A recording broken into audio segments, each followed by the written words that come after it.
ونستعينه ونستغفره ونعوذ بالله من شرور انفسنا وسيئات اعمالنا. من يهده الله فلا مضل له ومن يضلل فلا هادي له. اشهد ان لا اله الا الله اشهد ان محمدا عبده ورسوله. اما بعد. Assalamu alaikum wa rahmatullahi wa barakatuh. To each and every one of you, mashallah. Jazakumullah khair. Thank you, and I'm very happy that I see quite a young audience, mashallah, amongst us. Really happy about that. And I want your participation, okay? I want you to participate, all right? I don't want you to fall asleep, okay, inshallah? Because we're going to talk about something which normally at school, believe me, is very, very boring. We're talking about history. At school, it's very boring, isn't it? I'm very sure many of you will agree. But this is not school. So we're going to make it interesting, inshallah. Okay? And I want you all to participate. Okay, inshallah? So first of all, history. Why? Why are we doing history? Why don't we do something else? Why am I standing here as a historian, as somebody who has read so much history and wants to bore you with something? Why? Why do you think history is important? Why do you think I think it's important? Tell me, what do you think? Yes? Because history is key to Islam. We need to know what happened in the past and why we're Muslims. We need to know what happened in the past. What's your name? Shuzaib. Shuzaib said we need to know what happened in the past because why? Because we need to know why we're Muslims and how we became Muslims. Okay, we need to know why we are Muslims and how we became Muslims. MashaAllah, Shuzaib. Very good. Jazakallah khair. Excellent. Anybody else? If it wasn't for history, we wouldn't be here right now. Great. What's your name? Ahmed. Ahmed says, if it wasn't for history, we wouldn't be here now. I will get you to explain this later, inshallah. Okay? But it's a good slogan, it's a good motto to start with. Excellent. Yes, brother? So that we can learn from our history. So that we can learn. Yes, yes, yes. We should learn, right? So we should learn from our history. Okay? Because we should not learn from our history, but from our mistakes rather, right? The mistakes that were made in the past. Yes?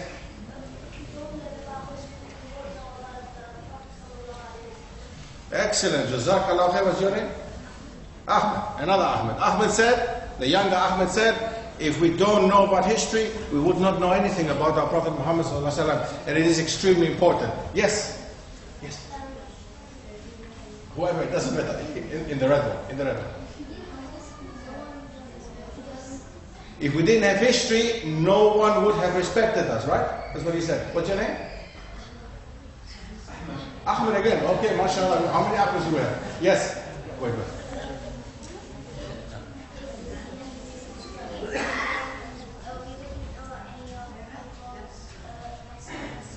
Absolutely. You're absolutely right. What's your name? Zubair, not Ahmed this time. Okay. Zubair said if we didn't have history, if we didn't know history, we wouldn't know anything of our messengers. And the last one. Yes, Ahmed.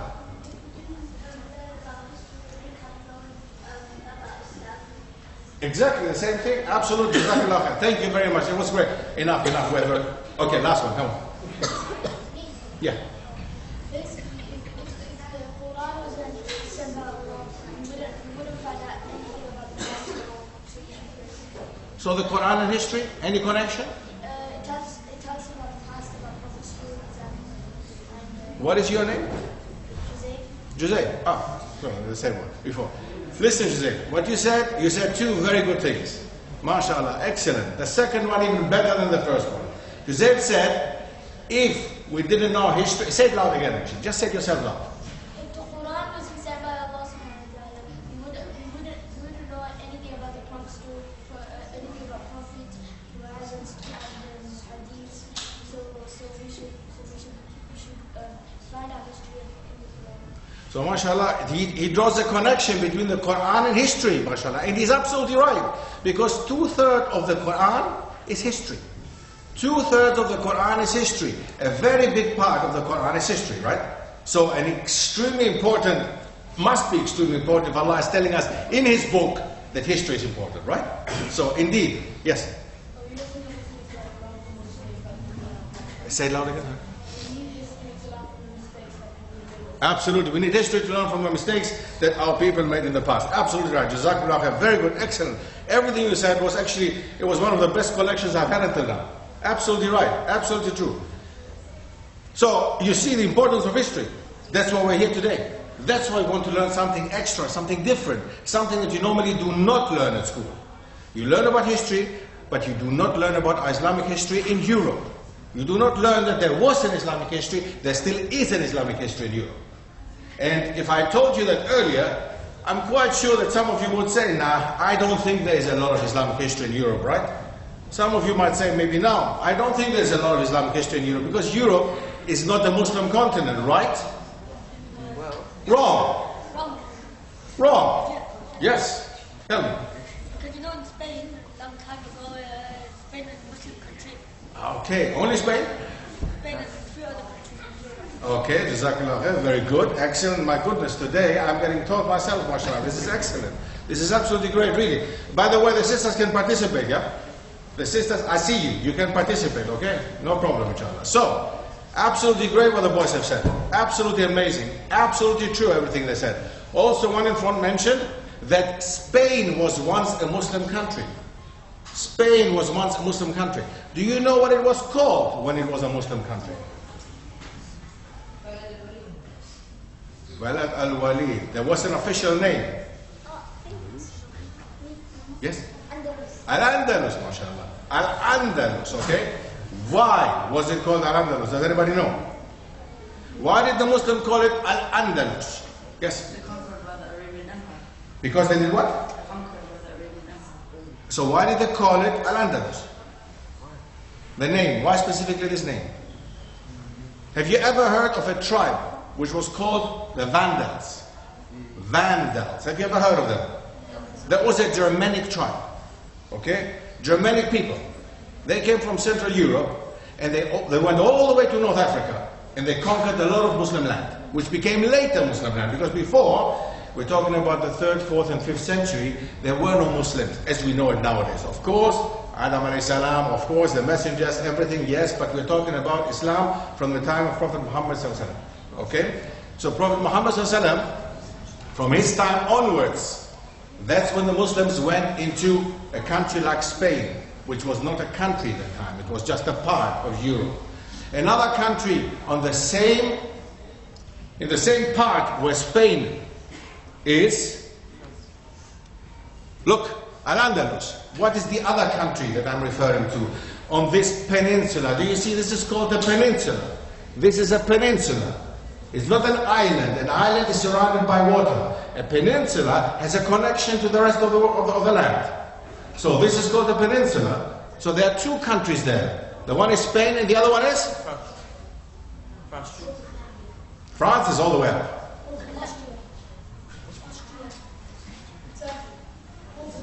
Portugal. There's one country called Spain, the biggest one, and there's another country called Portugal nowadays. Look at that. This is Portugal. This country is Portugal nowadays, and you will see it later. And this all is Spain.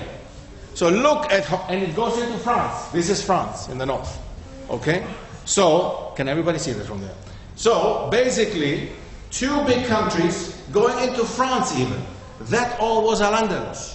So Al-Andalus was not just one country, but many more, with not only the geographical area of Al-Andalus, but also the chronological. That means the time period.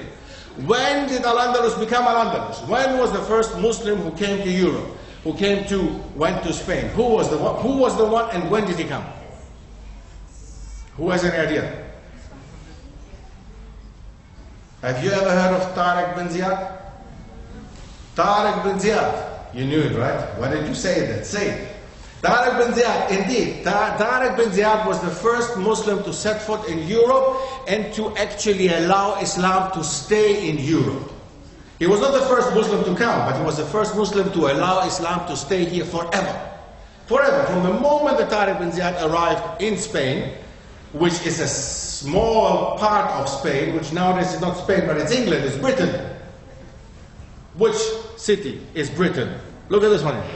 There's all the way down there, there's a small city, all the way down there. What is it called? Gibraltar. Gibraltar is still part of Britain. It's not part of Spain, although it's all the way there. But Gibraltar is part of Britain. And Gibraltar is called Gibraltar because, who knows Arabic? Jabr al-Tariq. Jabr al-Tariq, what does it mean? Who knows Arabic? Come on, most of you Arabs. The mountain or the hill or the rock of Tariq, because it's nothing else but a rock, nothing else but a hill. And that's why it's called Jabr al-Tariq, and it became Gibraltar. So imagine, this name indicates that Tariq bin Ziyad was there, that the Muslims were there. Okay? Clear? So Gibraltar, 711, that was the beginning of Islam coming to Europe, Islam coming to Spain, Islam coming to the rest of Europe. Gibraltar, 711. Okay? Any questions up to there? Girls, okay? Now, 711, Tariq bin Ziyad arrives. Within 4 to 5 years, he actually opens, and I want you to pay attention. I'm not using the verb conquer. Somebody used it before. I'm not using the verb conquer. It's very important when we are learning, when we are learning about history, and as Muslims, we have to understand that certain terminology that is used in a language plays a role. If I say conquer, a conquest, what does it do to your brain? What do you think? If I tell you there has been a conquest, what do you think of? What do you think of? Fighting, people dying, bloodshed. That did not happen entirely. Very important point. Also in the Arabic language, they use fatha, to open. To open. Why? To open it to Islam. So important is to know that not everybody who fought with Tariq bin Ziyad, or everybody who was against Tariq bin Ziyad, fought him. Some of them even supported Tariq bin Ziyad. Some of the people who were living there, Spanish, Portuguese people, they were on the side of Tariq bin Ziyad, although they were Christians and Jews, because they saw that when the Muslims came, they brought a system, they brought a new way of life, which was better than the one they had before. The taxes they had to pay were less. You know that when somebody, you pay taxes, also in this country you pay taxes, right? Now, if they are too much, then you get upset. Then you have to pay so much money to the government. You say, why do I have to pay so much money? So these people there, when Tariq bin Ziyad came, when the Muslims came, they told them, you just have to pay a very small amount. So they were happy with that. They were happy. They said, okay, that's better than these Germanic people before. That's better. So they started paying them the taxes. Many of them even converted to Islam. Many of these people, Christians and Jews, became Muslims, mashallah, within a small period of time. And they joined the army of Tariq bin Ziyad. And they went even up to France. Up to France, up to the north of Spain, up to Portugal. A very, very big geographical area. Okay? So 711, that's when Tariq bin Ziyad arrived in Gibraltar. That's when the first Muslims set foot in Europe and let Islam become part of Europe. Clear up to that? Was that 711 after Hijrah? 711 after. No, in the Christian calendar. In Gregorian calendar. Yeah. So, the caliphate that they established was an Umayyad caliphate. But within a small period of time, as we said, the Muslims reached France. But if you look at there, the Christians who were in the north, slowly but surely came together and they said, okay, we have to conquer our country back. They called it, who knows?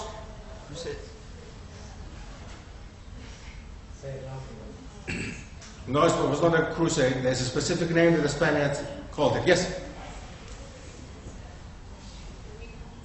Reconquista. They called it in Spanish La Reconquista, the reconquest. That means they wanted to have, they say, they wanted to have their country back. So they wanted it to become Christian again. So they were trying as much as they could, as fast as they could, to get rid of the Muslims and to make it Christian.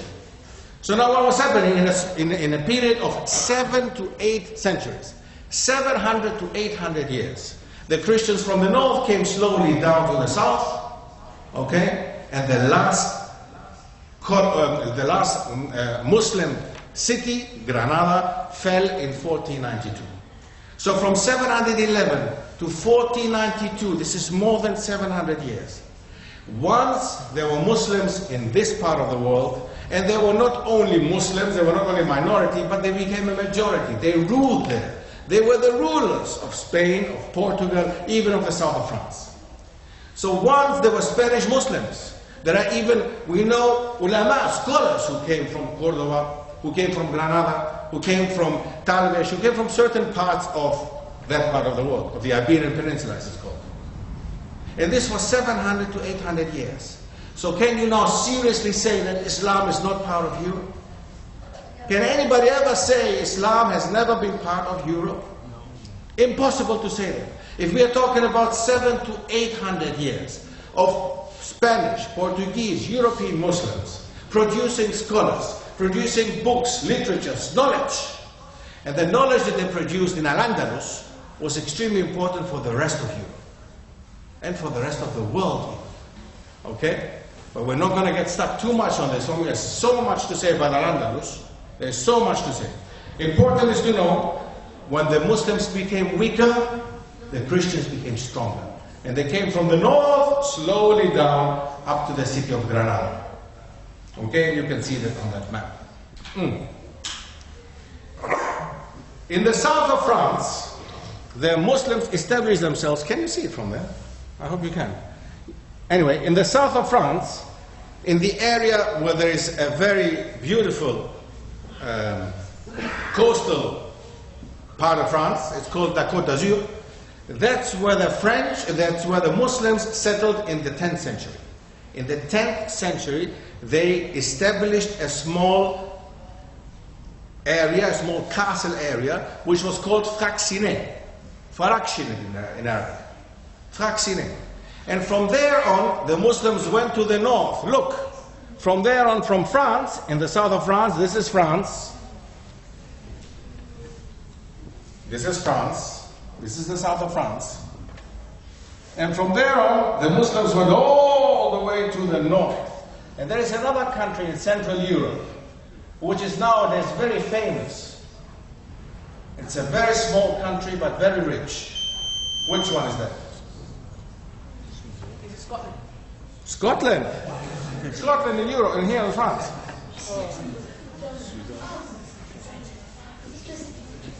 Italy, look. Okay, guys. Okay. All right. I know British education is not the best, but I want you to think. You're allowed to think, okay? Don't just blah, blah, blah. I want you to think. Now, when you look at the south of Europe, there are certain countries, okay? Now, there is Spain, we just talked about Spain, Portugal. There is Italy, which looks like a boot. I think everybody knows what Italy looks like. So you cannot say Italy is somewhere up there which you don't recognize. Do you recognize Italy up there? So please, you're allowed to think. So now again, from France all the way to the north, which country? Yes. Germany is very close, mashallah, it's better than Italy. Yeah? Another one? Poland is further north, much further north. Let's see. Switzerland, mashallah, what's your name? Hashim. Mashallah. Did you guess it or did you know it? Anyway, there's a lot of work to do. Switzerland is a Central European country. Okay? Well, what is it? We just said Switzerland, right? Open your eye, your ears. We just said Switzerland. So Switzerland is a Central European country. Switzerland, Austria, and Germany. These are all German-speaking countries, mainly German-speaking countries. And in Switzerland, in the south of Switzerland, that's when the Muslims established an empire. In the south of Switzerland, that means one Switzerland for around 120 years was a Muslim country. This is absolutely mind-blowing, isn't it? If you imagine that the Muslims went all the way to Central Europe, all the way somewhere where nowadays people say Muslims have never been here before. They just came in the recent years.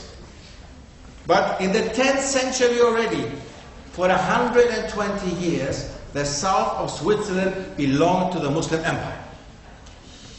That is mind-blowing, isn't it? And this is for sure something you have never heard. If you don't know where Italy is, and I'm sure that you have never heard that. So imagine that half of Europe once, within the time of Al-Andalus, from 711 to 1492, half of Europe was once part of the Muslim Empire. We're talking about countries like Portugal, Spain, France, Switzerland, and of course also Italy, which comes later. Okay? So 10th century, imagine that. There was once the south of Switzerland was once part of the Muslim Empire. And if we look at, let me just show you that quickly. Switzerland, that's Switzerland. That's Switzerland, Central Europe, okay? Under Germany, next to France, above Italy. Italy is down in the south of Switzerland. So half of Switzerland once was a Muslim country for around 120 years, right? So if you go back, somebody mentioned Italy. That's Italy, the boot. I'm sure that everybody recognizes Italy, the boot. That's a boot. Okay, that's somehow you can remember that this is how Italy looks. All the way in the south of Italy, do you see something? There is an island. What does it say there?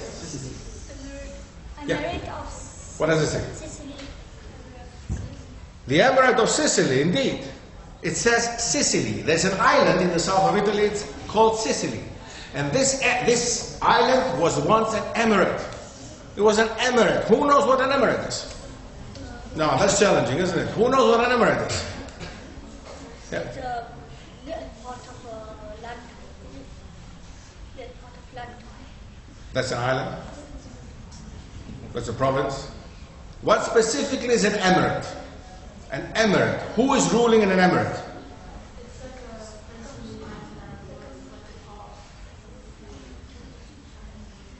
That's a country, that's an island, that's all. But what is the difference between what you're saying now and an emirate, specifically an emirate? Who rules an emirate? Is it a president? Is it Trump? Who is ruling emirate? An emirate? Trump. An emir. That's what's called emirate, guys. An emirate is ruled by an emir. What is an emir? Something like a prince. Something like a prince, yes. Maybe something like a prince. Okay, it's not a king, but it's a prince. It's not something smaller than a king. Okay, you have the king who is ruling a whole empire, but you also have princes who are ruling smaller parts of the empire. Okay? And this emirate, or an emir, is a Muslim prince.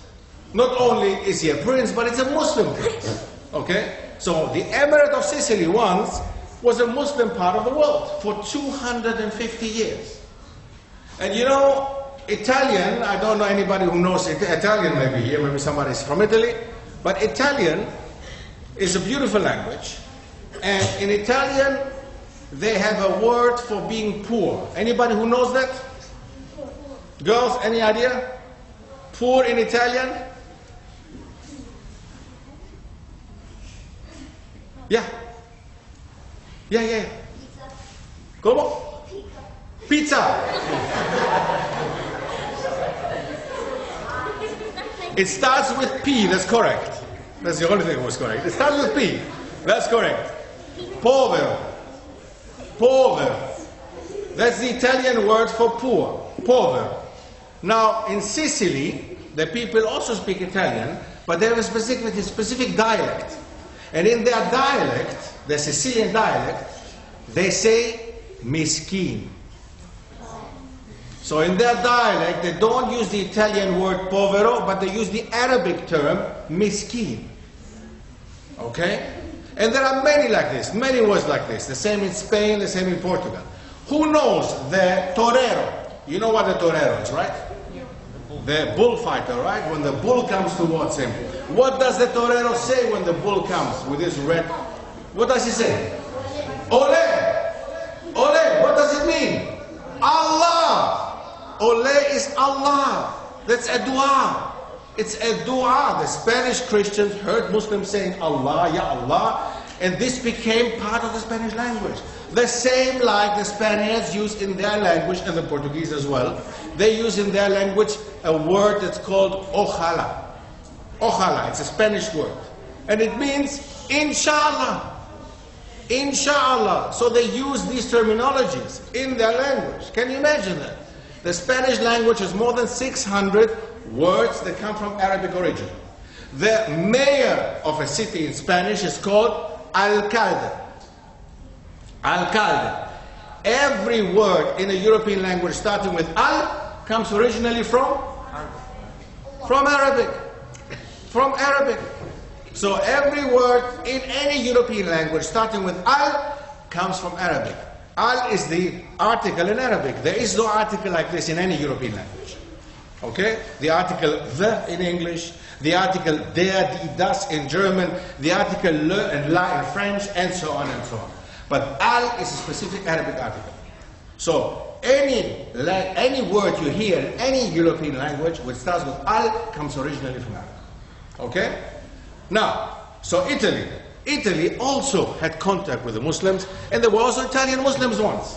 And it was so important because the Muslims in Italy, especially in Sicily, they made a revolution in Europe, and not a bloody revolution. It was a revolution of knowledge. A revolution of knowledge. The Europeans called it later Renaissance. Have you ever heard of Renaissance? What is the Renaissance? It's a period when they improved conditions in Europe. Exactly, it's a period. Thank you very much. Your name is? Ahmed, come Ahmed. Come, I give you this one here. MashaAllah. Okay? Ahmed, excellent. Excellent explanation also. There was a period when Europe improved, became better in a way of hygiene, in a way of knowledge, in a way of universities. What Oxford and Cambridge, mashallah. Oxford and Cambridge. Do you know when they were established? Oxford and Cambridge. Yes, let's see. When were Oxford, listen carefully to my question, guys. You're going to school. When were Oxford and Cambridge, University of Oxford, University of Cambridge, when were they established? In which year? Anybody who knows? If you don't know, don't. Yes. 1980. Okay, now you're shocking me. Okay, yes. Okay, who knows, please? Can somebody tell me who knows? Yes. 14th century. When? 14th century. A bit earlier, 13th century. However, the first university in the world was established where? Where was the first university in the world? Yes, girls. In Morocco, where? In Fez. The first university in the world was established in Fez by a woman, Fatima al-Mahri, in Fez in the 9th century, in 835. The first university in the world, not in Europe, the first university in the world was established in Morocco, in Fez, by a Muslim woman. And this is in the 9th century. That was the time when in Europe people had no wash facilities. They would not wash. Do you know that? Europeans until recently would not even have the possibility of being hygienic. Until recently, just 100 years ago, 200 years ago. There was a time when the agricultural methods that the Muslims used in their lands, in Africa especially, they were so advanced that it seemed like magic to the people in Europe. It was like magic. Portugal, the country of Portugal, why do we call it Portugal? Do you know? The Arabic word oranges. MashaAllah, the Arabic term Portugal. Absolutely right. Why? Because that's where mainly nowadays oranges grow from the north to the south. But it was not like this before. The Muslims brought oranges to Europe. The Muslims brought oranges to Europe. Laymoon. Why is it called lemon in English? Because it comes from Arabic, because they didn't have lemons here before. They came from the Muslim world. Al-barikok, aubergine.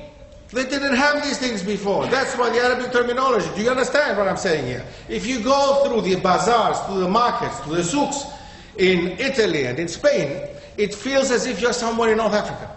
It feels as if you're in Algeria, in Morocco, and Tunisia. Half of the products there came from the Muslim world originally. They did not have them before. Can you imagine that? We're talking about something extremely important here. We're talking about a revolution in Europe which would have never had been possible had the Muslims not arrived to Europe. And not a revolution, bloodshed and killing. It was a revolution of knowledge.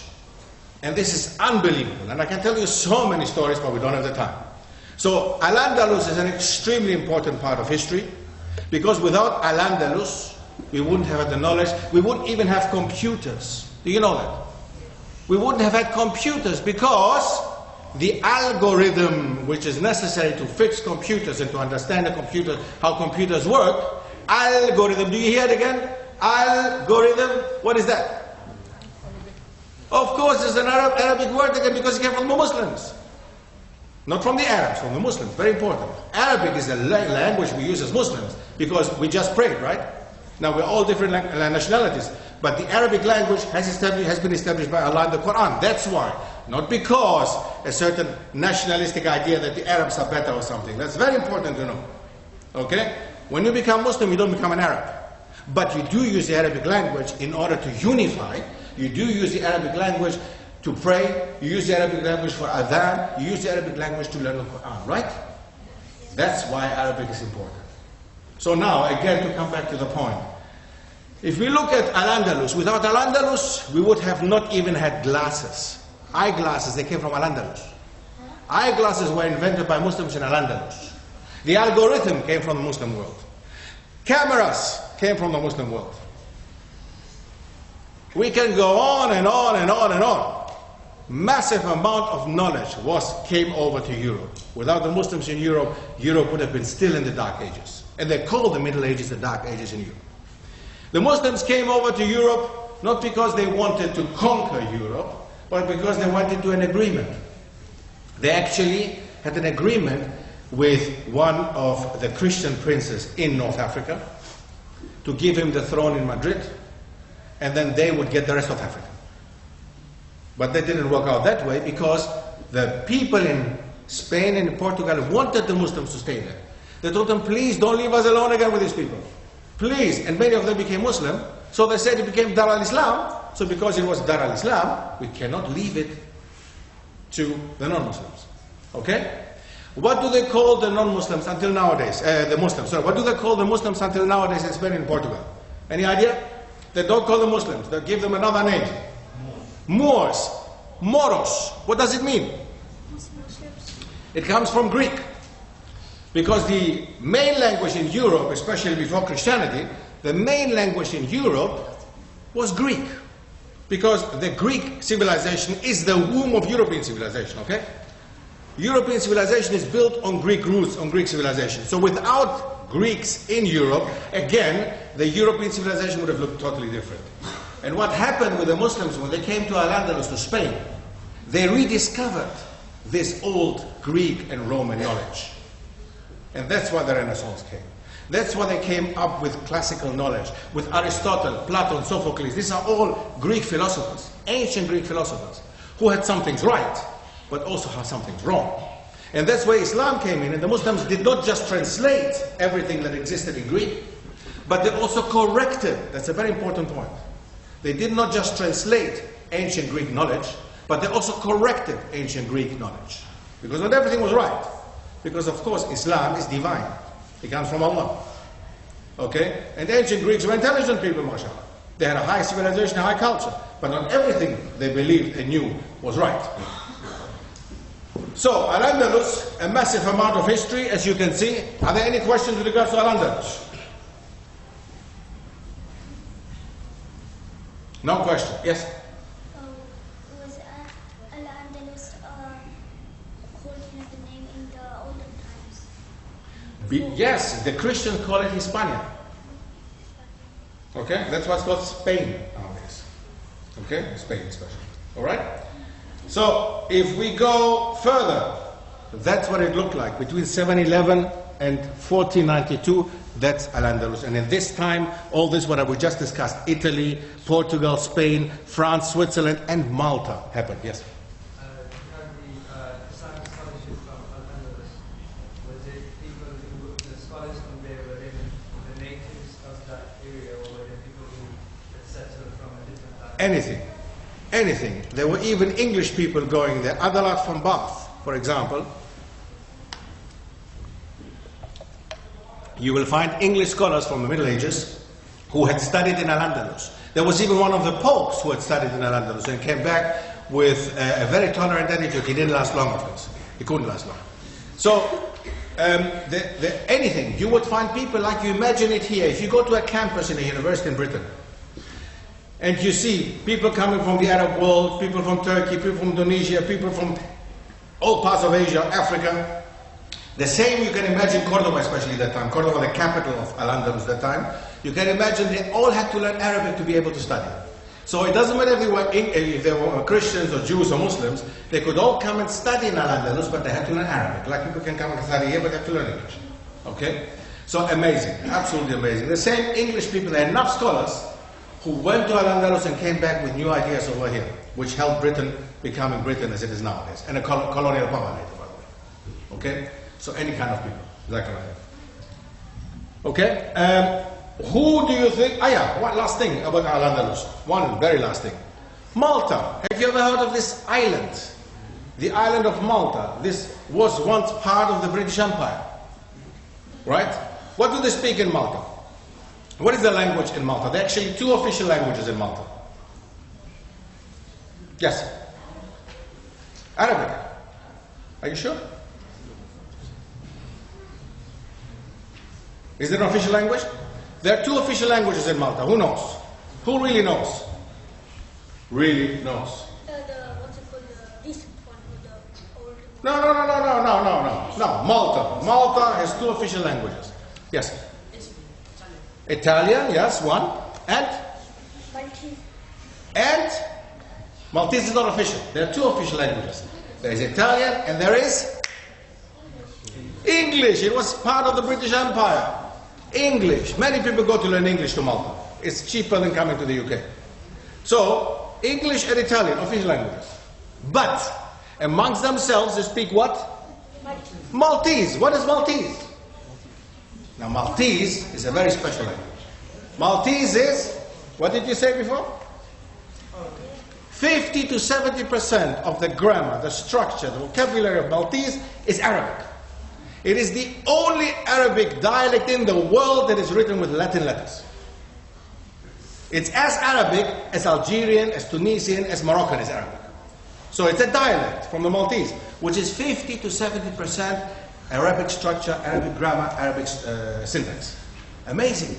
So the Maltese, what they have kept from the Muslim period, they haven't kept a lot of buildings, they haven't kept a lot of things that we can see outside, but we can hear their language. Their language. You know, in Maltese, if you count in Maltese, anyone here can count in Maltese. I tell you, we all know Maltese. We can all count in Maltese. 1, 2, 3, 4, 5, 6, 7, 8, 9, 10. In Maltese is 1, 2, 3, 4, 5, 6, 7. It's Arabic. Anybody here at this moment can count in Maltese. Amazing. Absolutely amazing. Now, up to there, Al-Andalus, up to there. We have a second people who came from Asia this time. Yes, ma'am. In Maltese, how do you call Allah? Sorry? In Maltese language, how do you call Allah? Allah is Allah. Allah. Yeah. They use the same term. Absolutely. Like the Christians in the Arab world, they also say Allah. Yes. Yeah. Even have you heard of this 40 days fasting? The Christians, some of them, I mean in Malta, they are very Christian. They fast 40 days, but they're not fasting like us, right? They don't, it's not that they don't drink and eat. They specific products they don't eat and they don't drink. You know what they call it? These 40 days of fasting? Ramadan. Ramadan. Which is, it comes obviously from Ramadan. Imagine. Imagine. It's crazy.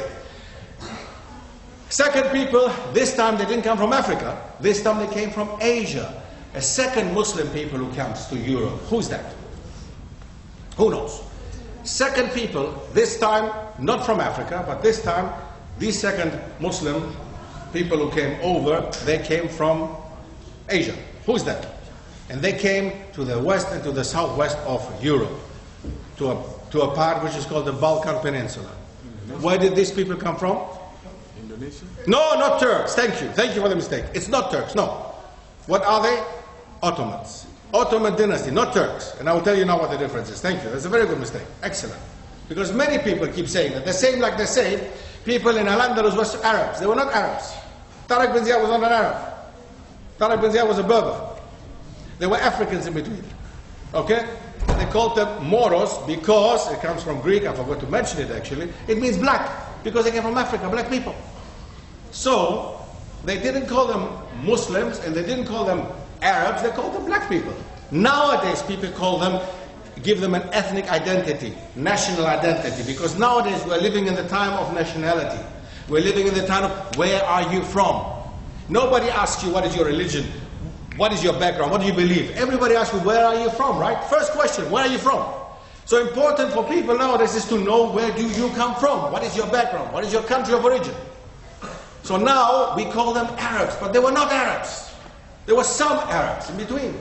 There were Berbers, there were African people from the south of Africa, people from what is nowadays Mauritania, people from Western Sahara, people from a very big, different part of Africa. Iberian people, Spanish, Portuguese, white people, Muslims.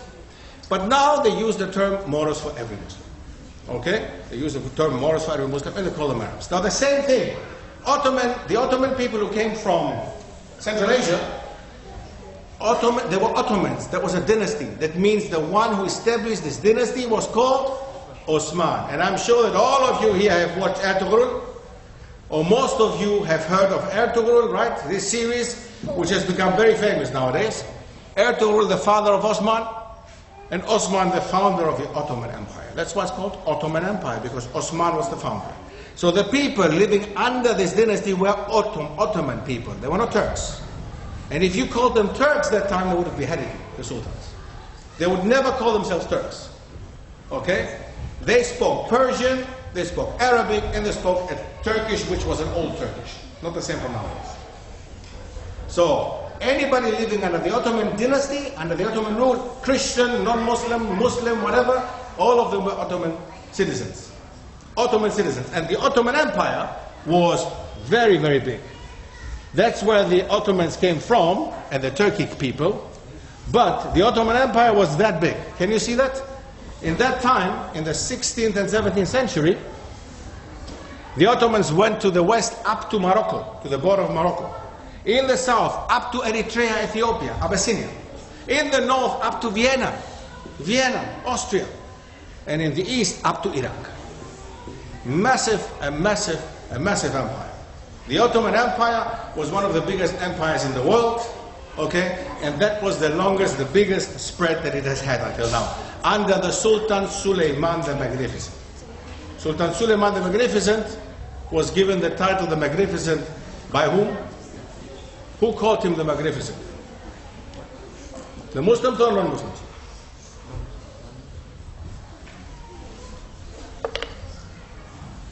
The Muslims or non-Muslims? Who called him Suleiman the Magnificent? In your language, many of you speak Arabic, Turkish maybe. What is Sultan Suleiman called in your language? In Arabic, for example. What is he called? Anybody? Any idea? Kanuni. Sultan Suleiman Kanuni, which means the lawmaker, the lawgiver. Not magnificent. Magnificent was the title that was given to Sultan Suleiman by the non-Muslim Europeans. The non-Muslim Europeans were the ones who called him the Magnificent. That means it shows how much they admired this person. They didn't call him lawmaker and lawgiver. They gave him a totally different name, which nobody told them to. Nobody told them to do that. But they called him the Magnificent. That's a very special name, right? A very special person, full of admiration. And under his rule, the Muslim world had actually another golden time. And together with the Muslims, there were so many Jews who actually had a golden time. Okay? And the Jews, wherever they went under, whenever there were Muslim empires and the Jews were living under them, they flourished. And when the Jews had to leave Spain and Andalus because the Christians took over, they went to the Muslim world again. They went to North Africa and to the Ottoman Empire. Okay? So now, the Ottoman Empire. This is the Balkan Peninsula. These are countries that are nowadays, even many of them are Muslim countries. And they were once part of the Ottoman Empire. Countries such as Turkey, of course, Greece, Albania, Montenegro, Bosnia, Serbia, Kosovo, North Macedonia, Croatia, Bulgaria, Romania. All these were once countries that belonged to the Ottoman Empire. Many of them are still Muslim countries nowadays. Not all of them, many.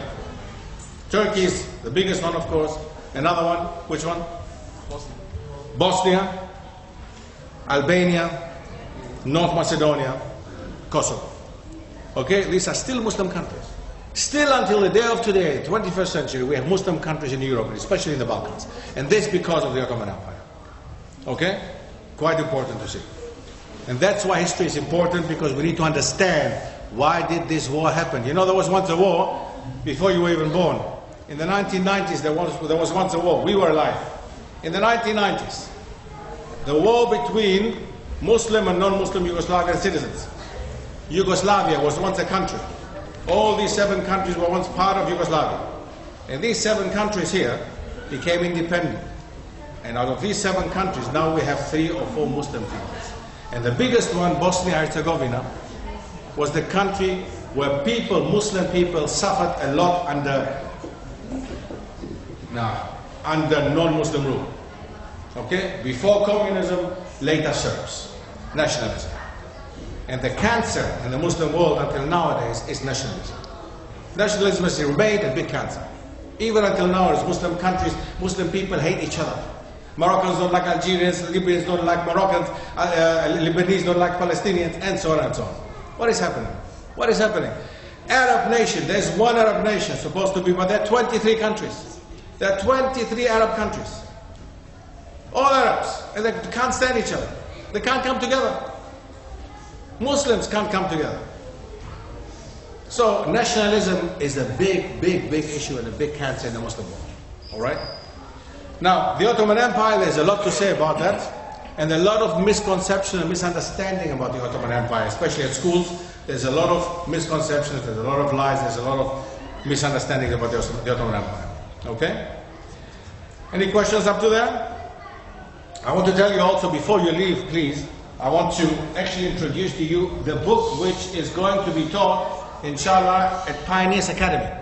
Pioneers Academy is a school in Birmingham, and they've started teaching this book here, the Islamic History of Europe. This book you can purchase today here, okay? Whoever wants to. And all this information I give you now, everything, you don't have to write down, is here. Okay? And everything and more is all in this book, inshallah, okay? It's all in the back, whoever wants to purchase the book together with a DVD if you want to, without DVD. But this is a book which I think is extremely important, and everything we're discussing today is actually all in here and more. Whoever wants, I can sign it also today, inshallah, okay? And there are also 3 other books about the Ottoman Empire. One I gave already for free for one of the children who, mashallah, did extremely well. These 3 books about the Ottoman Empire together, they are with DVD, okay? So you can also purchase them at the end, inshallah, whoever's interested. For the sisters as well, whoever's interested, the books are available on their site, okay? So, just a reminder with regards to the purchase. Now, the Ottoman Empire, a massive empire again, an empire which has an influence, has had and still has an influence in Europe. We should not forget that what has had an influence on the war in Yugoslavia. As we said, Yugoslavia broke up because of political differences and problems, but also because people amongst themselves, you know, they had an issue with Muslims being in the country, especially Bosnia. Look at Bosnia. Bosnia is a Muslim country, more than 60% Muslims, okay? However, Muslims could not live in Bosnia as they wanted to as Muslims. They couldn't go to the mosque, they couldn't go and pray, they couldn't even tell that they were Muslims, okay? And many of these Muslims lost their identity during that time of Yugoslavia. And now it's coming back, alhamdulillah, again, okay? Albanian Muslims and so on. Albanian Bosnians and so on. So, Al-Andalus and the Ottoman Empire. Now there's a third people who also came from Asia. Muslims. They also came from Asia, and they did not go to the south or to the west of Europe. They went to the east of Europe. East and north of Europe. These people were who? The Tatars. Have you ever heard of Tatars? Tatar people in Eastern Europe, especially in a country like Lithuania, Poland, there were once people, there still are, more Tatar people coming from Central Asia, like the Ottomans, coming from Central Asia. And they also brought Islam with them. And they settled in countries such as in Lithuania and in Poland first. Because once Lithuania and Poland were once one empire. There was the Lithuanian-Polish Empire. One country. And they settled there. And still nowadays you will find in Lithuania and in Poland, you will find still Muslim Tatar people. Alright? They have their own language. They are of Turkic origin, meaning they come from Central Asia like Turkish people. Not Turkish, but Turkic. That means they also speak a language which is related to the Turkish language. Okay? Like the Hun people, for example, in Hungary. That's what's called Hungary. Before them, there were the people of Hungary who came from Central Asia as well. Okay? And they settled in Hungary. That's what's called Hungary. Now, this gives you a better idea. These people up in the on top, what you can see, these are Tatar people in the Second World War. Okay? They fought for Poland and Lithuania. They fought for the independence of Poland and Lithuania. Okay? And mashallah, even nowadays, Polish people, non-Muslims, they admit, even nowadays, they admit that without the Tatar people, Poland would not be Poland. Lithuania would not be Lithuania. So they know that people of Tatar origin fought for their independence as well. Okay? And they are as citizens as anybody else of Poland and Lithuania nowadays. If you look at the mosque to my right, all the way, the bigger one, this is a mosque in Lithuania, still exists nowadays in Lithuania. The other two down, these are mosques in Poland. Okay, these two Polish mosques still exist nowadays. You can find them in the south of Poland. All right? Now, there's so much more to say. There's so much more to discuss. However, I know that time, of course, and, yeah, well, the possibility of concentration nowadays, especially for our youngest, is a little bit difficult. So, I would rather like to open the floor for discussion, for Q&A. Any questions you have, anything you want to ask, anything you want to mention, anything that you would like to maybe ask or mention, feel free to do that now. Bismillah. Are there any questions? Sorry? That's fine. Take it. That's fine. That's fine. Thank you. Whoever needs to go, then go. Yes, exactly. Yes, ma'am. I know this is it's a big topic, but what are the lessons we can? Yeah.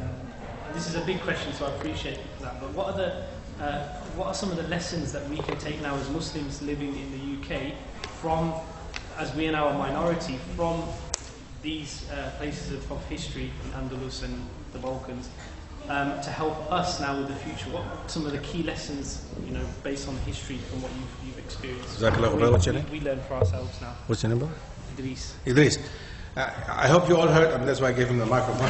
I hope you all heard the question, which is indeed the most important. The most important point to make is, why do we actually learn history? We said it before, to learn from our mistake, to learn from the past, to realize what happened in the past and to learn from it.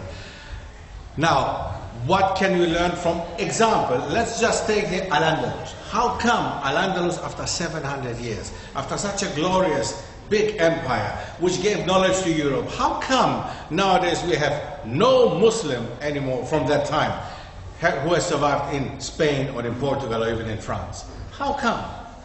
That's lesson number one. How come? Also, we said that there was once a time that the Muslims were so strong, just in the north Christians remained, but they slowly came down. Every time the Muslims were weak, it made the Christians stronger.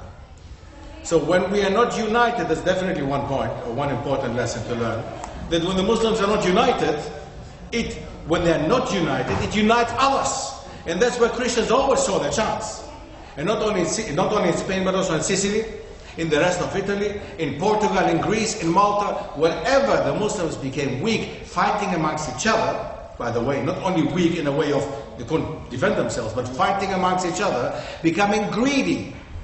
Greed was a very important point here, because what happened in Spain in the end was Spain, Al-Andalus, got dissolved into taifas, into small provinces. And every province had a prince who was ruling. And the princes were fighting with other princes, Muslims. And the Christians came down and offered them, I can help you. So they went with Christians against another Muslim brother, and suddenly the Christians were there. You see? So, if we understand that from our history, that's point number one. If we are not united as Muslims, then it will make our enemies stronger. Okay? It will make the outsider stronger, let's call it that. Okay? So, point number one, definitely, with regards to Al-Andalus. Point number two, what happened to the Ottomans? The Ottomans came, and what did they leave behind? mashallah, a bit more than on the other side. The Balkan Peninsula nowadays, there are 3-4 Muslim countries. They have Turkish vocabulary in their language. They do have a lot of Turkish Islamic heritage and culture, no doubt about that. And the people call them even Turks. Imagine that, although they were Slavic people, they were not Turks. Okay? So now, what about that? Last war in Yugoslavia, Bosnia, 1992 to 1995. How come that people turned against their own brethren, their own ethnicity, their own people, their own blood? You know that there were people from the same family turning against each other because the one was Christian, the other one was Muslim? There were even wives turning against their husbands because many of these Muslims from Yugoslavia married non-Muslim women. And wives would turn against their own husband. Husbands who would drink the whole time, who would never be in the mosque, who didn't even know how to spell Islam, suddenly were persecuted. They were reminded of the fact that they were actually once Muslims. Muslims who had never prayed in a mosque, they never knew how to pray. They didn't know how to make wudu. There were people in Yugoslavia that did not know how to make wudu. And these people were persecuted and put in concentration camps simply because their name was Ali, Muhammad and Ahmed. So, one important lesson. Assimilation doesn't work. Assimilation does not work. That is a very important lesson. And you know why it doesn't work? The third case. The Tatars came to Lithuania, to Poland, and they went to Finland. How many Tatars do we know nowadays? None. What happened to them? They were not killed. They were not massacred. But they assimilated into Lithuanian, Polish, and into Finnish society. They look like they're non-Muslims. They behave like they're non-Muslims. They eat like non-Muslims. They drink like non-Muslims. They don't pray like Muslims. They pray like non-Muslims, maybe.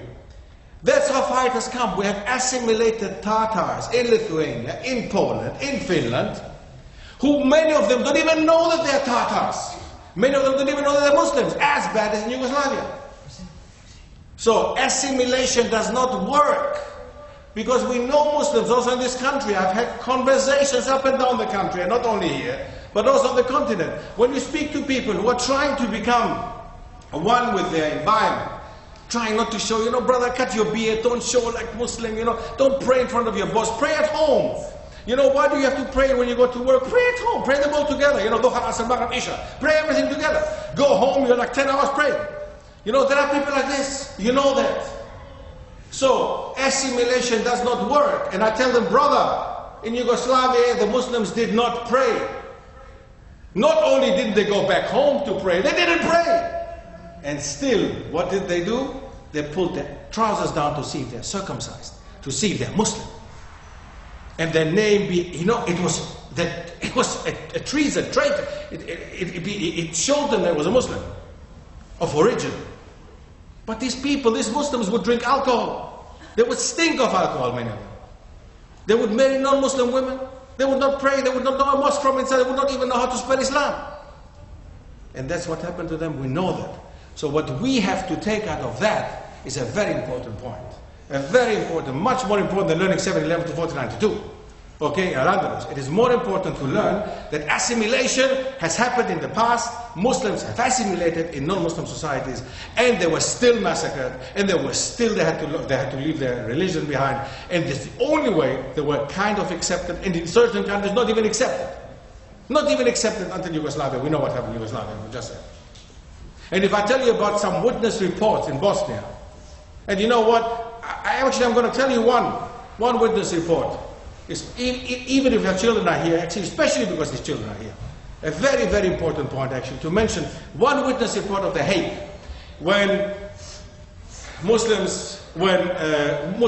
witnesses came and spoke about what happened to them in Bosnia, the snipers in Sarajevo, they would shoot indiscriminately women, men, children. They would just, around Sarajevo, there would be snipers. They would have them for 3-4 years. And they would just shoot as soon as you would go out to go shopping, as soon as you would go out to get some water, as soon as you would go out to just have a walk, whatever, they would shoot. They would just shoot. Indiscriminately, because you couldn't see if they were Muslim or non-Muslim. But they had made sure that non-Muslims had left Sarajevo already, by the way. It was such a planned thing. Don't believe that they tell you that, we didn't know anything. The Muslims didn't know anything. But the non-Muslims were very much aware that they had to leave Sarajevo. They did not know what was coming. but they knew that something was coming. And I know it from sources from inside. I know Bosnian people. I know Muslim Bosnians who told me one thing, brother, I tell you one thing, it was terrible. But one thing I tell you, this was a gift from Allah. It woke us up. Suddenly you see in Sarajevo nowadays, if you go to Bosnia, mashallah, and I would urge you all to take your children, go on a holiday. Don't go on a holiday to Spain. You know, maybe Al-Andalus, okay, whatever, exists there still. But take your children, go to Bosnia. Take your children, go to Albania. Take your children and go and see these places. And of course, here, Al-Andalus, yes, Cordoba. What I meant, don't take them to the Costa del Sol. Okay?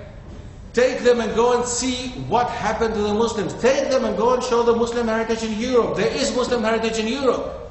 There is. Okay? And don't let them tell you that there is nothing like that. That Europe is a Christian continent or a Judeo-Christian continent, Judeo-Christian civilization. Okay? It became a Judeo-Christian civilization after the Holocaust. Before it was Christian. After the Holocaust it became Judeo-Christian.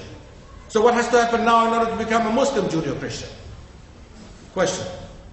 Question mark. So, that's what we can take from our history. Okay? I really hope that I've answered.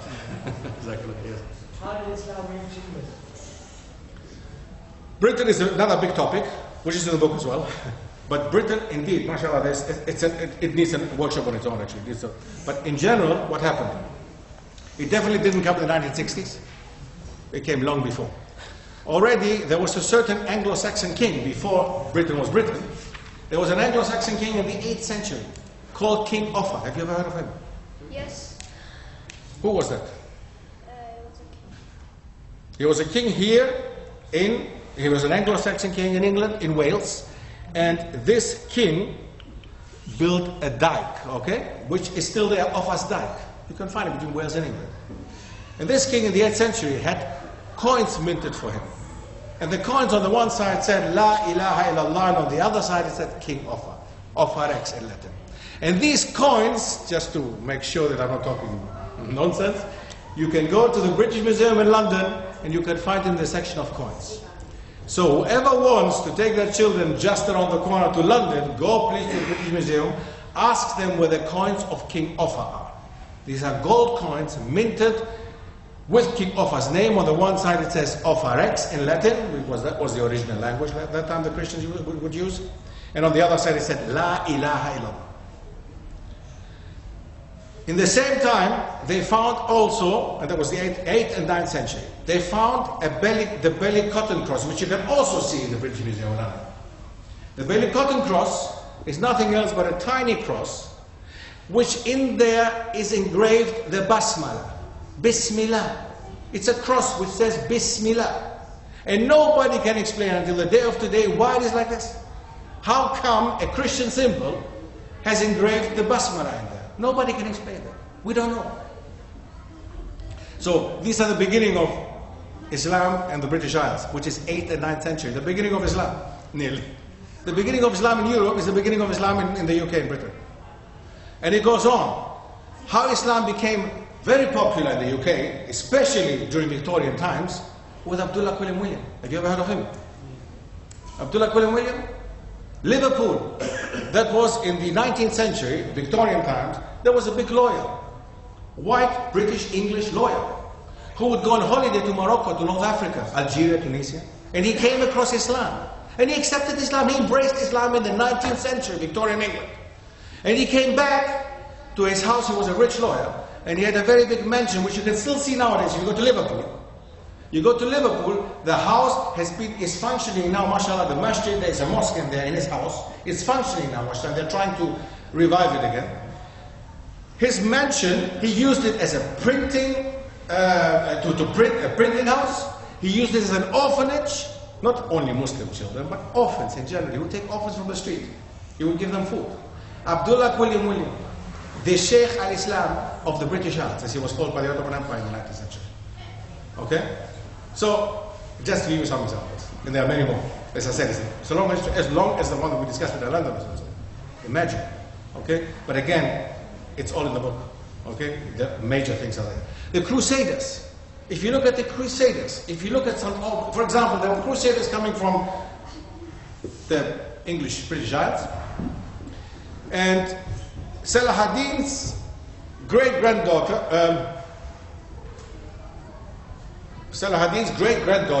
if I'm not wrong, I have to check in the book again, married one of the crusaders who came to kill them, and he became Muslim. There was a British and English crusader who accepted Islam. Next to that, which we know, authentic sources, there were crusaders who came back from the Holy Lands, they came back to Britain, and they started washing themselves, washing. Because they saw the Muslims doing that, and they obviously realized that you stink after a while. So they came back and they fulfilled the hygienic, something that people, especially at that time, were not aware of. As I said, just 100, 200 years ago in this country, there was not even bathrooms in your houses. In this country. Even on the continent, don't think it was better.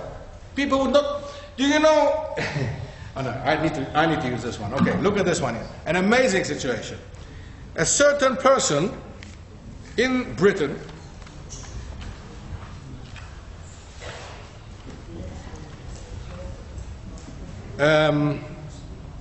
let me find it.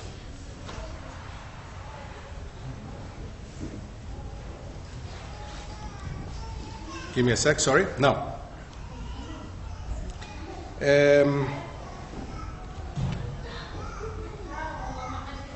Yeah. A certain Monchi Muhammad Said from Bengal in 1777, he came to London, he came to England, and he was advertising for pupils to teach them, doing private lessons in London. This same person came in contact with a certain Sheikh Deen Muhammad. Okay? He came to England and set up an Indian bath and shampooing establishment in Brighton, as it was called. The Queen gave him even a special name. She made him she appointed him a shampooing surgeon to His Majesty George IV. By the way, the king, not the king. So he was a shampooing surgeon to His Majesty George IV, who received English people who had lice, for example. And the king would send English people with lice, for example, to him, and he would cure them. He would basically use shampoo, and they were cured. Subhanallah. Imagine how backwards these people were. Yeah. Imagine how backwards these people were. In the 18th century, a shampooing master, and that was his title. His title by the king, shampooing surgeon to His Majesty George IV.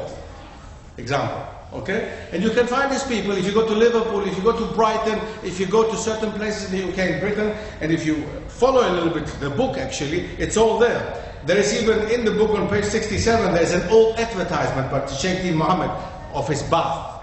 Hammam. It was nothing else but a hammam. Okay? Where he would use shampoo. So he became a doctor here. Imagine, in Greek we have a saying. Now I have to translate it. A one-eyed is king amongst blind people. That's what you say in Greek. Subhanallah. Isn't that the case?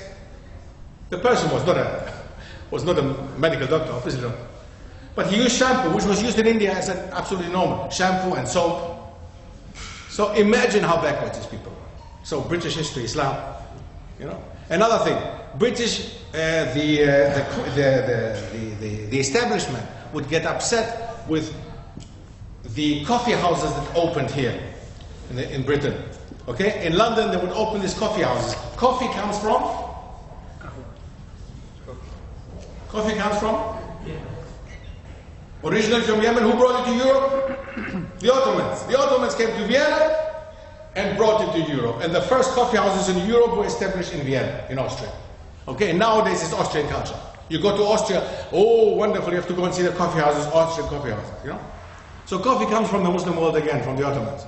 So now, when coffee came over here, and they opened coffee houses on the high streets, the clergy, the church, was getting very upset. Because they were saying that if you drink this Mahometan berry, you become Mahometan.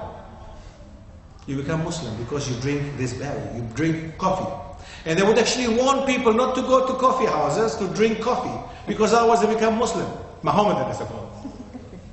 Imagine, we're laughing now. And you know what? Do you see any parallels to nowadays? Think carefully. Do you see any parallels to nowadays? Don't do that, the Muslims do this. Don't do that, the Muslims... Draw some parallels. Try to find out. Don't you think that there are people nowadays? I know my people in Greece, for example, you know, if you just look a bit like a Muslim, you look like a Turk. They're immediately like, you look like a Turk. That is supposed to be negative, you know. I'm like, thank you, compliment. So, I mean, you know what I'm saying? So, it's automatically, it's something bad being a Muslim. And they all have this ethnicity attached to it. As I said before, we're living in the time, the last 200 years since the French Revolution, we're living in the time of nationalism. So everything has a nationalistic character. Everything is Turkish or Arabic or whatever. Okay? And we know that, right? You're an Arab when you're Muslim, you know, or a Turk in certain parts of the world. All right? So you see that there is so much to say. So much to say. I don't even know what to start and what to end, and it would not be enough. Especially the children, would be too much for them. Okay? Up to there, inshallah. Any more questions? Anything? Yes, sir.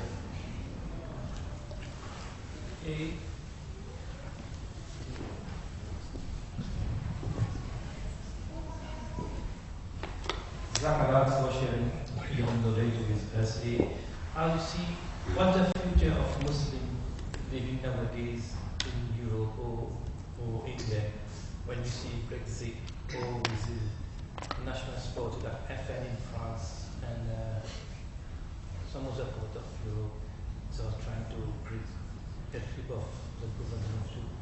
What's your advice for the Muslim living in Europe?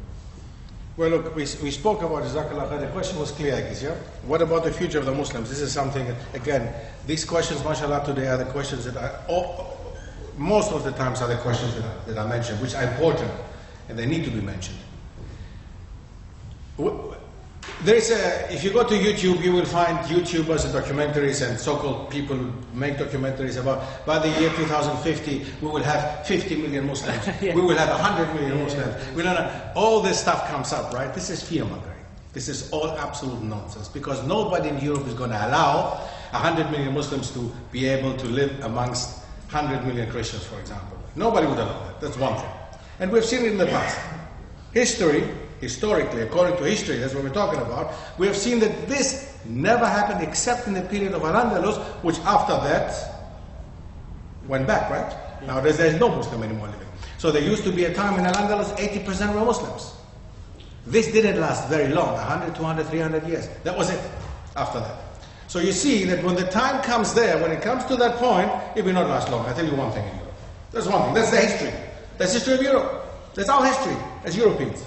That's our history. Second, what do we have to do as Muslims? No paranoia, you know, no fear-mongering, but a very simple thing. Sleep with open eyes. You know, what happened in Yugoslavia just happened 20 years ago. Just now it happened, in front of our doorstep, just now. What happened in Yugoslavia should be a lesson for us. We should understand that as Muslims, we are part of a society, and we have to be part of society according to Islam. We have to become part of society. We are not, it's not us and them. Never. I don't want to think ever like this. I don't want to say, us, me, Muslim, I'm different to, you know, it's me, it's our group against that group. No. That's not what I'm saying here. Very important. But what I'm saying is, as a Muslim, I'm different as I am as a Greek. Ethnically, I'm different because I'm Greek. I can't change this. As a Muslim, I'm also different because I'm a Muslim. A Christian is different, a Jew is different, there's no problem. Aren't they talking about rich cultures, being rich in diversity, or what? How do they say it again? Rich in diversity, or something like that. There's a slogan like this. Rich in diversity, I think. Now, this is a nice slogan, it's true. So if there is rich in diversity, then a Muslim is part of this diversity as well. But we have to also claim our role in there and play our game in there. It's not a one-sided thing. It doesn't just come from the government, it doesn't just come from the non-Muslims, it doesn't just come from white or black people, it comes from us also as well. It comes from the Muslims also. So Muslims have to claim also this role. And I must say, mashallah, we are further in the UK than we are in the rest of Europe. Okay? And I want to make this clear because many of us maybe don't know the situation in France is extremely bad. The situation in Germany is worse than here. In Switzerland, in Austria, in Belgium, in Holland, in Sweden, in Denmark, everywhere is worse than here. That does not mean we have to be complacent and everything is fine here. However, we have to acknowledge that it's better here, and we have to acknowledge that we have become part of Europe, of British society. Most of us speak English, mashallah. That's a very important point. Many of our brothers in France, many of our brothers in Germany and Austria don't speak the languages. Although they might come from colonies. But still they don't speak the languages. That's a very important factor. So let us become part of the society. Don't feel like us and them as us group and them other group. No. We're not versus against each other. We're not fighting against each other. We're living together in a society and have to work together and have to participate. But I refuse to go to sit in the pub with Tom and Anthony and Tim. I refuse to do that. That is not my culture. I don't do that. That's my right to say no. But I can meet up with Tom and Anthony and Tim in a restaurant. Right? No problem. Let's find alternatives. Why not? Alternatives should be a part of it as well. So as they come up with we should come up with alternatives, and we should come up with them, because it's not going to be them. It's not going to be like, hey, let's meet up in the pub. You're going to say, yeah, okay, you know what, I don't want to be, I don't want to be excluded, I'm going to the pub, it's okay. No! You say, listen, I don't feel comfortable in that environment. Can we go to somewhere else? Let's go to a restaurant. I know a very nice restaurant around the corner. Let's go there. You know what I'm saying? Give alternatives. Don't say, no! No, haram, I don't do that. No. Give alternatives. Okay? Make it, don't be the guy that they think that we are. These cavemen. Don't have this caveman mentality.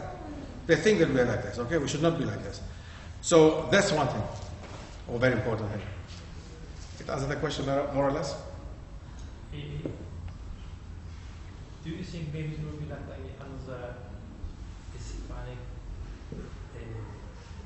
when they pick up the Muslim and the Jews? I hope not. Allah, I can't tell you that. I don't know. I hope not. I can tell you just as a historian, this has happened in the past. It happened in London, it happened in Spain, it happened in Portugal, it happened in Greece, it happened in Switzerland, it happened in France, it happened in the Balkans, it happened in Greece. So, I'm saying, I'm looking back to history and see that it has happened. So I'm saying, I sleep with open eyes. But I'm not saying that it's going to happen here. And I'm not saying that it might happen. I'm saying I sleep with open eyes. That's it, that's my answer. A plan B in your opinion? Maybe that's called open your eyes. Maybe. It's always good to have a plan B. It's always good to have a plan B. Right? But plan A should be, let's become part of society, let's work together, let's be together, let's not exclude ourselves and our children from that. Because the price will be paid by the children, the parents. Okay? So definitely point number one is the language. Point number two is definitely the education system. We see already, mashallah, we have the chance in this country, and this is not a small thing, because in Germany you are not allowed to open private schools, for example, Muslim schools. We have in this country Muslim schools. We have mosques like this. A mosque like this in Germany, I think there are 10 at this moment in the whole of the country. Okay? And this is just one small local mosque. Okay? So you have to understand that there is a difference between the way it is on the continent, the way it is here, and we have to appreciate that and work with what we have. We have to work with what we have. Yes, is there not a difference between our situation now and the Muslims in Europe, the ones obviously in the past? I want to believe that it is. With that, the Europeans at that time wanted to be more like Muslims, where now it's the opposite, where the Muslims want That is definitely true, yeah. How would you reverse? You're absolutely right. Definitely true. With Al-Andalus, it was really like this, that non-Muslims were actually copying the Muslims. They would wear in Berlin, in London, in Paris, the aristocracy. People who had money. They would, in the 8th, 9th, 10th century, they would wear turbans and long thobes and run around through Paris and London. That was fashion. They would copy Al-Andalus before the Crusade. So, and then the Crusades came in the 11th century and destroyed all this image. And then, in the 18th and 19th century, 17th and 18th century rather, the Ottoman Empire. And in Germany, there was once a time, in that time, there's not Germany nowadays, that time it was Prussia, or the German states. That time, in the German-speaking countries, there was a fashion, it was called the Turkish fashion, Türkenmode. And they would be dressed like Ottoman sultans. Even the Prussian kings would dress like Ottoman sultans. Can you imagine that? And that's not long, that's 17th, 18th century, not only Al-Andalus, but even later. So, to come to that point is simply because they admired, as I said, Sultan Suleiman was called the Magnificent by them. Sultan Suleiman was called the Magnificent by European Christians, not by the Muslims. He had a very humble name for the Muslims, as we said, lawmaker, lawgiver, Kanuni. So that point, to reach that point again, we're thriving towards, inshallah. And I think education is very important there. And that's why this work here, my book, is 26 years of work. That made me become Muslim. This history, this what we're talking about, brought me closer to Allah. It was not the mosque, it was not the Quran, it was not a Muslim. It was first history where I discovered, where I realized people lied to me when I was going to school. They lied to me about the Ottomans. So maybe they lied to me about Islam as well. That's what I thought. And alhamdulillah, they did lie to me. And actually nowadays I should go, if I ever find these teachers from that time, I should go and shake their hands and thank them. And tell them, alhamdulillah, you made me Muslim. Because of your lies, you pushed me towards Islam. Alhamdulillah. Yes? At school I studied history, GCSE level. Good. And one of the sections I study is World War I and World War II. We are taught a lot of things, but we're never taught about the influence of Islam. So I'm going to ask you that question. What is the influence of Islam during World War I and World War II? Don't forget World War I and World War II. The British army, as well as the French army, for example, they all had Muslims in there fighting for them. And they would send the Muslims from the colonies actually as first, to go and fight. Because their lives was less worth than, of course, the non-Muslims. So, you're absolutely right. That is a very important point. But there is something, I'm not an expert in that, but I know that there are some people at this moment who are, I think you need to go. But there are some people nowadays, mashallah, who are looking into that. There are even documentaries I've seen, but I haven't looked deeper into that. But there is really a lot that is happening at this moment to uncover World War I, especially in World War II, with regards to the influence of the Muslims. In the army, for example. Brighton. In Brighton, have you ever been to the pavilion in Brighton? Subhanallah, guys, travel. In Brighton, the landmark of Brighton is an Indian-looking pavilion. The landmark of Brighton. You go into Brighton and you see this, wow! You're like, Taj Mahal-looking thing. You're like, what is that? There's the pavilion of Brighton, which was established under King Edward. 5th, 6th. He established that. And he made it Indian-looking, Mughal-looking. So again, that was the time when they admired the Muslims. Still, despite them being actually India being a British colony. So they built this architecture in Brighton. It's there. You can go and see it in Brighton. Okay, inshallah. And in there, they would use this as a place that would have World War I wounded people. They would put Muslims. They would put them in there to make them feel more at home. There's a garden in the back, and it's beautiful. It's amazing to go and see. Especially if you go when it's sunny, you feel you're somewhere in India indeed. So go and see it. Take your children, go and see it. Brighton, around the corner, it's not far. Brighton is beautiful anyway. So, you see, so this is something you don't learn and you will never hear, believe me. When you go back to school, after GCSE A levels, you will never hear these things. But it's up to you now. I never heard these things that I tell you now. I didn't get this information from school. Okay, that came later. So it's up to you now. You heard something, you gotta push, go for it. Find out. It's up to you. Nowadays you have internet. Guys, dude, in my time I had to spend nights in libraries to find out half of the information that I have now here. Nowadays you have internet. Go online. You'll find things online. Not everything is right, but you can verify and you can confirm. Yes? Would you call it ignorance when you see the people, they accepted the Arabic terminology, they incorporated it in their own culture, their own language, and as well as the methods like wudu, washing themselves? Is it ignorance that they accepted it but yet rejected the Muslims and their different ways of cultures from other places? Would it be ignorance if a crusader comes to the Holy Land and they see that Muslims obviously wash, then you correct, then you take what is good? My mother used to say, who's a non-Muslim, she used to say, listen, I'm sure that there's some good things in Islam. Take the good things and leave everything else. And I'm thinking, what are you saying there? Islam is good, so I take Islam. No, it cannot be all good. You understand? Their way of thinking is exactly that way of thinking. So let me just take, it's good to wash because it obviously makes me feel cleaner and I smell better and everything. So let me take that, that's a good thing. But this praying 5 times a day, that's crazy. No, I'm not going to do that. You understand? So without understanding, they did not take Islam, they took a certain part of Islam. Islamic banks, good example. Islamic banks nowadays, you have in the UK several Islamic banks, and not only in the UK, but throughout Europe and in the world, you will find Islamic banks nowadays, right? The Islamic banks are run by non-Muslims mainly. Do you know that? Because they see the concept is a good one. They understand, good, let's make money. And if I can make money, then it doesn't matter if it's Islamic or Hindu or whatever it is. What do I care? But they don't take Islam. They accept the Islamic banking system. But the Islamic banking system cannot be taken out of the Islamic system. You cannot take the Islamic banking system and make an Islamic bank and then say it doesn't work. Of course it will not work. Because this is not in itself, Islam in itself is a system. Within the system, there are fields and departments. And if you just take one field out and put it into a non-Muslim society, it will not work. Of course it will not work. Of course it will not work. Because it's part of the whole past. Either you take it or you leave it. You cannot just pick and choose what you want to.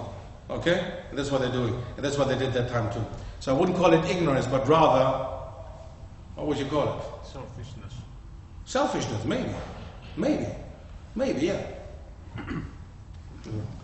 You know, in Spain, the Muslims pretty much wiped out, and in Bosnia they also experienced almost being wiped out as well. But the Muslims in Bosnia is still a Muslim country, and they've kind of recovered, whereas the Muslims in Spain didn't really. What do you think is the difference between the Muslims in Bosnia? What was it about the Islam or the culture of Islam? It seemed maybe it was more deep-rooted, or what? No, time period, simply the time. If you consider that the last Muslim alive in Spain that time was 1492, yeah. And then the last Muslim alive on the Balkans was 1920, 1923. This is like not even 100 years ago. Within that time, the communists took over and tried to make them all one country, living and thinking in one Tito, in one hero, in one guy. So that is not a long time ago. That's the difference. But they did do that on the Balkans. The Greek, when the independent Republic of Turkey and Greece developed in 1923, when with their leaders, Mustafa Kemal Atatürk in Turkey, and in Greece, they came together and they signed an agreement, a treaty, telling Muslims from Greece to leave and go to Turkey, and the same telling Greek Orthodox people to go to Greece. 1923.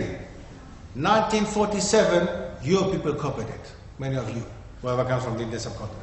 1947, India and Pakistan did exactly the same thing. They copied exactly this treaty, the Treaty of Lausanne, 1923. They copied that and did exactly the same thing. And as much as it was a genocide at that time, it became a genocide later, and it's still a genocide nowadays. They might call it exchange, population exchange. These are euphemisms and nice names. But the truth is that it was a genocide. So genocide happened also in the Balkans. Okay? And what was lucky in Greece that time, we were lucky, alhamdulillah, that certain islands of Greece were Italian ruled, under Italian control. And that's why we still have Muslims nowadays. Okay? They joined Greece as a republic later, after the population exchange, and they could still stay there. And alhamdulillah, for that reason, we still have some Muslims in Greece. Okay? Otherwise, we wouldn't have any Muslims. In the part where my father comes from, under the Albanian border, we used to have actually imams and muftis until the Second World War. They have disappeared totally. They don't exist anymore. Okay? They have disappeared totally. So, Yes. How do you reconcile between being part of society and assimilation, like you said, as in not to assimilate? So how do you reconcile between the two? Okay, there are many points. I mean, this is a massive topic, right? Which we need to discuss anyway. But first of all, the difference between integration and assimilation. And there's a third point, isolation. In this city, especially, we have certain groups, a certain group especially, I'm not going to name names, but there are certain groups in this country and in this city specifically, who have their whole isolationist policy. Okay? They have an area, they live there, they do their thing, they have the mosque there, they have the people there, and they do not mix with other people, with other Muslims even. Okay? So this is isolationism. And this is big times haram. Integration means I'm part of this society. I speak the language, that's number one. I send my children to the education system, even if it's the Muslim education system, which is part of the system anyway. It's not that it's something hidden or something. So it's part of the system. But they do speak English, okay? And they do learn what they have to learn within the education system in this country. MashaAllah, which is not bad. But they learn something extra. Great. So there's nothing wrong with that. Next to this one, I get them ready for this society, not for Arabia. or for Turkey, or for whatever. I get my children ready for this society. If they decide later to go to Pakistan or to whatever, that's fine for them. But we don't know that. But if they decide to stay here, which most of them will do, most probably, let's be honest and realistic, then I want them to be good British citizens. And a good Muslim is a good British citizen. And British values which they keep talking about, are actually, you know, more Islamic than Islamic values. You know? British values are nothing else but Islamic values. Even more so Islamic values. Who tells you amongst British values to respect your elders? I've never heard a British person saying within British values, respect your elders. Never. But Islam does tell you that, right? Islam tells you that you have to actually respect your mother, your father, your parents, your elders. But I don't hear that from British people. So if I say, I accept your British values, but I add something to it. I make it richer. I make it more valuable than what you're telling me you want me to be. Right? As a Muslim, you make the values even more valuable than what they're telling you to be. So there you go. So there's nothing wrong with that. That's integration. Assimilation would really mean I go to the pub, the example I gave before. And many of us have experienced that. We've been to university. You know, you come across, you have friends maybe, or people who you work, you study together. And they tell you, listen, let's go meet up in the pub after 8. Are you going to say, yes, okay, come on. It's all right, Tom. It's okay, man. Good idea. But you know, actually, so what you're going to say? No, listen, Tom. You know, I'm a Muslim. I don't do that. Let's dawah. You know how many people in this world, if you listen to their stories, accepted Islam, embraced Islam because of seeing Muslims pray. I've heard so many stories of people who saw Muslims just making up. It's like, what's this? They're making some of their Muslims. They're praying. It's like, what? That's what Muslims do? They pray like this? I heard even somebody saying, he looks like Jesus. Yes, in America, where is, unfortunately many of them don't know what Islam is indeed, especially in America. In America you will hear these stories a lot. You will hear a story, for example, a pickup truck came to pick up a Muslim, you know, who got stranded with his car. Something happened, you know. And then a pickup truck came to pick him up, a non-Muslim. And it was Maghrib time. And he put the car on the back of the pickup truck, told him, listen, where do you want to go? I'm going there, fine. But you know what? Give me 5 minutes. Let me pray quickly. And I was like, pray? Yeah, I'm a Muslim, you know. So go ahead. And he saw him praying, and then he started inquiring about Islam. The man became Muslim. You see, but what do we do? We, you know, I think maybe after, maybe when I go home and make Maghrib Isha together, you know, you feel ashamed. You feel, you know, it's okay, I can make Maghrib Isha. I'm not a traveler, you know, I'll make Maghrib Isha later. You know what I'm saying? So that's something we have to get rid of this feeling that we have inside of us. That, can I do that? I'm talking about myself also sometimes, you know, it's difficult. It is difficult, like, can I do that? Can I dare it? What are they going to say? What are they going to think? Yeah. So, that is part of integration as well. Yes. I think Muslims as leaders have been a good example of how to integrate. And there are certain Muslims in this country with high levels of leadership. Do you think they are actually representing Islam correctly as integration or assimilation? Well, that is really a big question, massive, what you're asking there. Okay, we have, of course, the issue of how far do we go? The borders are up to each one of us, I would say, at this moment, because we're not going to now sit here together and solve how far do you go, how far do we integrate, what does assimilation mean? It's a very difficult issue. How far, I would, for example, as I mentioned this example with a pub, I would not go to a pub. I would not be found dead in a pub. But others would say, you know what, I meet maybe once in a pub and then I tell them the issue with giving the woman a hand, okay, which is an issue on the continent. Believe it or not, people have ended up in court in Holland because they didn't give the doctor the hand. Imagine that. So, how far do you go there? Some say, you know what, the first meeting that we have, I give the hand and then later I explain. That's one thing. Another one saying, you know, from the beginning, no, I'm not going to do it. Another one would say, you know what, come on, you just meet them once a year, once a week, once whatever, you know. So, that's something I leave entirely up to you. I don't think that we can discuss it like this amongst us. But it is something that you need to be aware of yourself. Are you comfortable with that? You know, how far do you go? And it can be really, really difficult and tricky. It is, yes, I know it's tricky. And the example with the hand is, I think, a good example, because indeed, how far do you go there? Where do you go? Now you can come up with a hadith, Ya Rasulullah would not even, how's the hadith again? You know, would not give the hand to any. What was it? Does anybody know the hadith? The exact wording, I don't know. That he would never give the hand, rather have a nail. Exactly. Now you can come up with this. Okay, you can. But, you know, you have to now see where we're living, how you're living. Are you okay? Are you comfortable with this? Yes or no? That's up to you. Okay? You see what I'm saying? Inshallah. 7 minutes still. Yes? What are the Prophet's predictions on the last day? You're asking me a very difficult question. This is not something that I can really answer ad hoc like this, because it's not my field. You should really ask somebody who is more into fiqh and these issues. This is something you need to ask somebody. But you should read a book by Ibn Kathir, isn't it? Ibn Kathir, The Last Days, which is translated into English. It's Ibn Kathir, isn't it? The Last Days, the science, yeah, exactly. The Science of the Last Days is translated into English. You can find this book, inshallah, online, and that's where you can find a lot of these kind of questions answered, inshallah. Okay? Section about the history of Islam in Europe.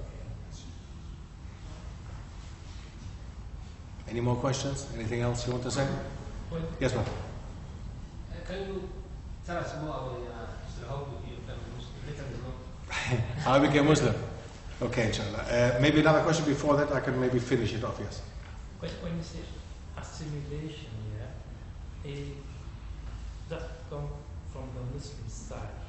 Do you see the other side when they say, oh, you can live here, you can have halal, you can have masjid, and at the back you can see LGBT is introduced in our children education and all this stuff which come in.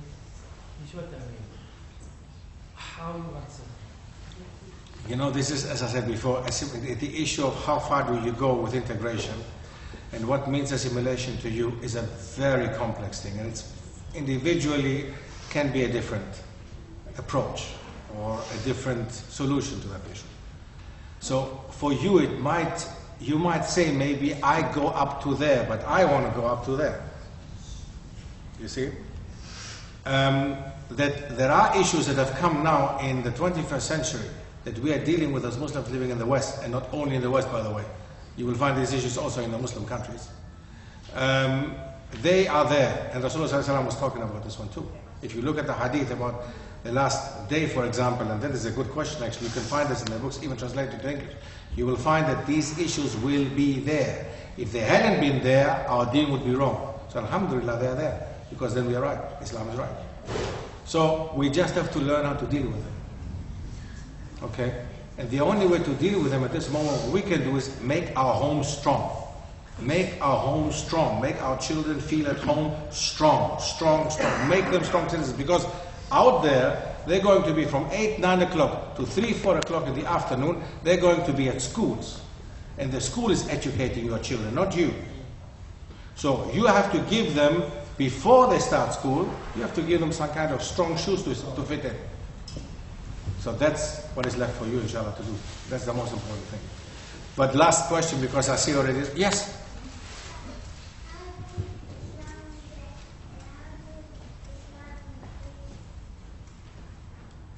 Can somebody tell? Islam in Greece. Islam in Greece. Okay, look, I'll tell you now together with this story. I'll tell you as a Greek who became Muslim 26 years ago, alhamdulillah, I came across, you know, I read a lot about history that time. I was interested in history. And the history of Greece is part of the history of the Ottoman Empire. Okay? So I found out that Greek schools, because I was attending Greek schools for the first 4 years of primary school. I grew up in Germany, but I was attending Greek primary school. And there they taught us all these lies and myths from Greece. So I found out, because I could also read German, and I could also speak German, and I was in German society, I found out that certain sources from Greece were lying. Or at least they were not the same way that the Germans were telling us, they were different. So that got me interested in finding out more about our history. And this history made me turn towards Islam and find out about Islam. So that's how I accepted Islam. That all was a long period of time. That did not happen overnight. It happened from the moment that I started feeling closer to Islam. It took 3 years for me to say Shahada. I had really a jihad and inner struggle on a daily basis. Okay, 3 years. But before that, I was 15 years old. 15 years, and I started inquiring about Islam and about other religions. I came across Hinduism, I came across Buddhism. I traveled a lot. Okay, so it did help that I spoke different languages that time already, because I could see different sources. And I saw that they lied to us about history, so I found out that they lied to us also about Islam. You know, yeah, come. A prophet story. I'll tell you it after Salah, okay? You can come to me, inshallah, I'll tell you something later. So, what happened with me basically is, it was a struggle of 3 years from the moment that I thought that Islam was the truth until the moment I said Shahada. And for the Shahada, I went down to Greece to the Mufti. We have 2 Muftis in Greece. And I said Shahada there officially, publicly. And I have an official Shahada there. The whole journey to it is very long. But it started when I was 15, 16, and I was, as I said, I was open-minded and interested. I met some Arab people, I met some Turkish people in Germany. My best friends were actually non-Germans, always. I never wanted to have German contacts. So my friends were actually mostly from the Middle East, okay, South American people. I felt closer to non-European or non-German, okay? I felt always closer to them. So I started finding out about Arab culture first. I started liking their food, and I was visiting a lot of Lebanese friends very often. And I started learning some Arabic, and then slowly but surely I started also learning some surahs and some ayahs out of the Quran, Surah Al-Fatiha. And I started visiting every Friday, Jummah. I started going hidden from my parents to the mosque. Okay, in the city where I grew up in Germany, there was an Islamic center, and I used to go to the mosque for Jummah. And I would just follow what they were doing, up and down, up and down. But I felt that there was a connection, there was something. There was something happening in this mosque. And I felt it like magic. It was, mashallah, it was excellent. I loved it. I loved the connection. I loved the prayer. The salah was something that was, after history was the salah that pushed me to Islam. And I started learning Surah Al-Fatiha. And after Surah Al-Fatiha, I started learning some Surah of the Quran. I started learning Arabic. So that's how it all developed. And in the end, it was a long struggle until nowadays, after 26 years later. My oldest son is 20 years old. Until nowadays, still my parents don't want to talk about Islam. So this is something that might be very sad for some people. When you talk to some Greeks nowadays, for example, they tell me, they ask me nowadays with internet, mashallah, they write me emails, they tell me like, how did you deal with your parents? Because the biggest problem for a Greek is the parents, nothing else. The problem are our parents. So when they always ask the same question, how do you deal with your parents? How did you do that? I said, brother, if I tell you the truth, you start crying. You might even leave Islam. It's difficult. It is difficult, but if you understand that Islam is not just an ideological system or thing that I pass by at this moment, if you understand that it's you and your Creator, if you understand that, then it doesn't matter what your parents do, it doesn't matter what your environment thinks, it doesn't matter what people think of you. But you have to understand that. Because I know Muslims, I know reverts who have accepted Islam, mashallah, but for the beauty of the Arabic language. They leave Islam after a while. Or for Muslim food, Arabic food. They go to Coventry Road, mashallah, I love it here. That's not why you accept Islam. You accept Islam for the real reason, Creator and you. You're Creator. You have understood that this is the Creator, and the Creator expects this from you. So if you understood this, inshallah, nothing will take you away from Islam. Whatever happens, inshallah. Right? So we have exactly a minute for wudu, whoever needs to make wudu, and Salat al-Isha. Jazakumullah khair. Again, last thing, whoever wants to support me with my project, I am intending to open a research institute, maybe even here in Birmingham, inshallah, in the near future. And this all costs money, as you know. It comes back to one point, it comes back to the finances. So whoever wants to support the project, inshallah, in the back we have the books. The books are available. The one Islamic history book, there you go. This one is available if you want to go get it in the back. Whoever doesn't have cash can also pay with card, okay, with card machine as well.